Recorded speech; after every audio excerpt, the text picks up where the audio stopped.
Welcome to the Personal Tanya. We're on day 18, and we're doing chapter 9 today. These are game-changing inspirations from the daily Tanya in around 5 minutes. And the big idea that we're going to talk about today is dual personalities raging within each and every single one of us, because there's actually two of us. There's two personalities. There's two people inside of us. We've been learning in Tanya so far that there's an animal soul and there's a godly soul. And now we're going to start learning about how they interact, with each other. But before we learn that actual interaction, we're going to encounter the map. We're going to map them out, first of all, within us.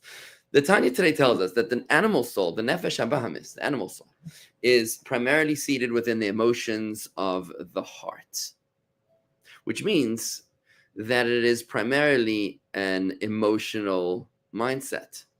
And that's why it's not motivated by intellect. It's driven by emotion. So when we behave in ways that are irrational, like boasting or lustful desires or anger, all these are illogical and therefore emotional manifestations of the animal soul, where what's dominant is the feelings over the facts. From the heart, the animal soul spreads throughout the entire body, even to the brain. But the purpose of the brain is only to serve as a tool to present, to figure out a way to present the passions and the instincts of the heart. But what's dominant here is feelings, not facts. And that's why the animal soul is an animal, because it's motivated not by intellect, it's motivated by emotion. On the flip side, you got the godly soul, which is seated in the intellect of the mind, where logic is dominant over emotion. This is the battle between rational, godly soul and instinctive, which is animal soul. Here in the godly soul, the mind dominates over the heart. But it's not only in the brain that the godly soul resides. It also resides in the right side of the heart. So the Tanya points out like this: left side of the heart, where there is blood, is animal soul. Right side of the heart, where there's no blood, is godly soul. My understanding of what that means is that the right side of the heart is the left side of the heart is the freshly oxygenated blood that comes from the lungs. That's the seat of the animal soul, on the left side of the heart, where the blood goes to the rest of the body. But it's the right side of the heart, which is the blood that's coming from the veins. It's the blood that's lacking oxygen. That's the blood that goes to the lungs in order to be cleaned and oxygenated. So it's in the right side of the heart where the godly soul resides, in addition to residing in the brain. And that's because that's the reason why we can have a passionate love that we can nurture for God.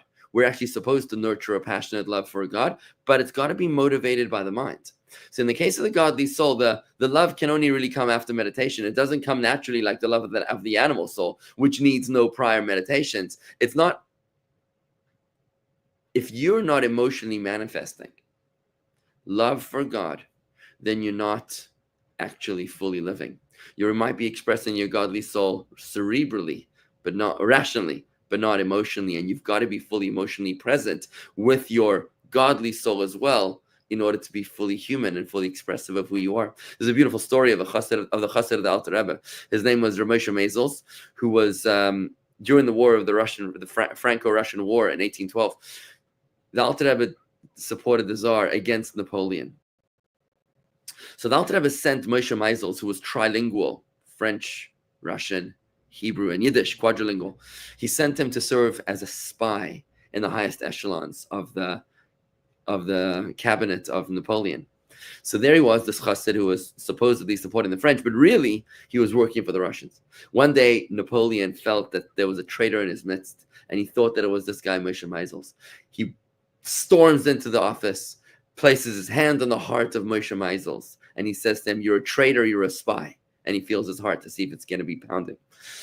The chassid is able to maintain an even keel and to say calmly, "I'm not a spy, I'm loyal to you, O emperor." And later on, when Chassidim asked him how he was able to do this, he said, because is this not what the Alter Rebbe has taught us in Tanya, that mind has to rule over the heart?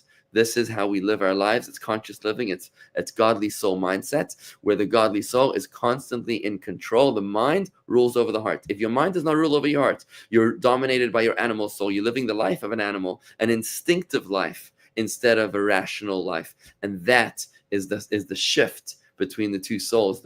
It's this orientation that we've got to start getting comfortable with. So conscious living is the mindset of the godly soul, where you do things that make sense. You're not governed by your emotion. You're governed by your intellect. Next lesson tomorrow, we'll learn about how these two souls actually interact with each other now that we've mapped them out. That's a wrap, and we have got now to try to apply. Let's do this.